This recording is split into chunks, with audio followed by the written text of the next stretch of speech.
сильный дождик.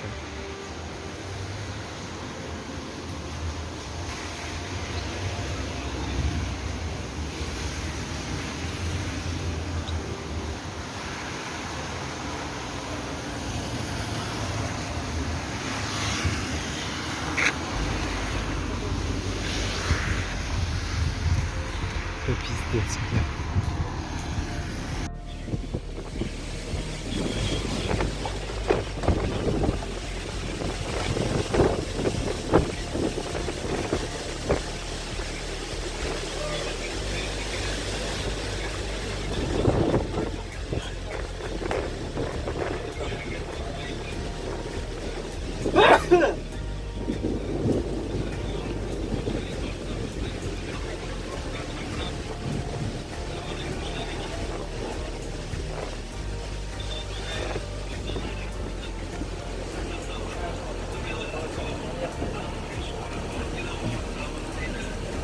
Ana vardı YouTube yaşıyor.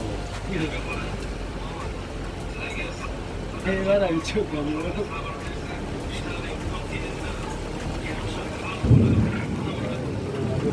Вот работу наши. Сам техник не сделали, бля.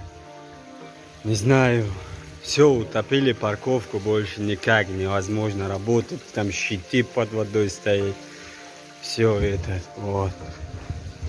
Сейчас никак здесь. Полностью водой, за сильный дождь, за этот. Сейчас разнорабочие работают. Здесь, наверное, недели будут накачать всю эту воду. Вот. Такой.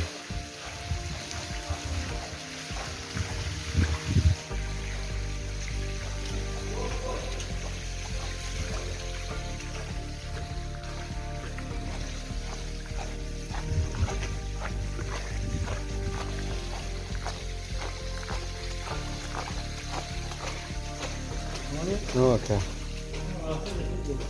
О.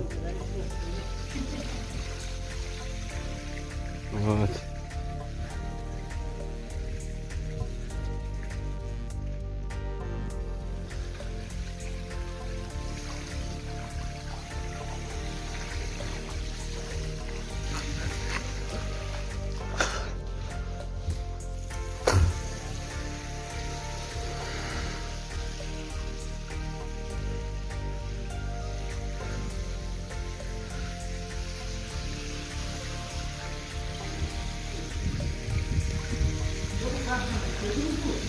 По-русски, пожалуйста.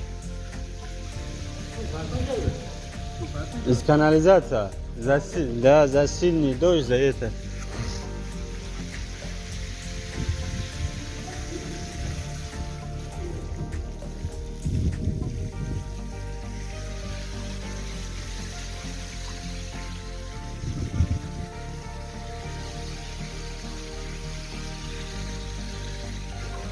Тагам ара камера накниши.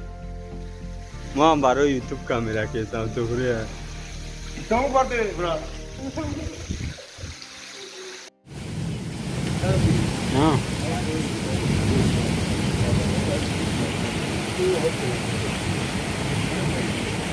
Aí,